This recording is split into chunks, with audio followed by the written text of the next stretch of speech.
Saludem la reunió que s'ha fet entre Izquierda Unida i Podemos. La reunió ha estat un èxit.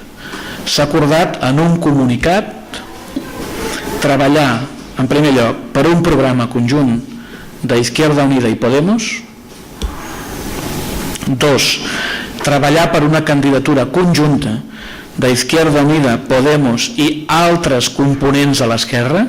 Per tant, la fórmula de la gran coalició seria acceptada per Podemos com la fórmula, per tant Podemos també participaria en aquesta gran coalició.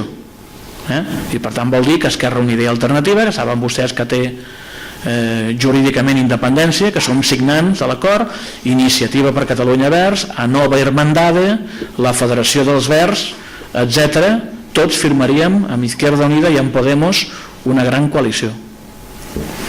I en tercer lloc, que al final l'acord que hi ha entre Izquierda Unida i Podemos, que en tercer lloc es deixarà el cap de llista d'aquesta candidatura. És la primera vegada a la nostra història que proposem un cap de llista independent. Gerardo Pisarello no milita en cap partit polític, és un dirigent destacat de procés constituent i evidentment un activista d'una llarguíssima trajectòria en la lluita contra la Constitució Europea i en el món acadèmic com a professor de la Universitat de Barcelona especialitzat en processos constituents.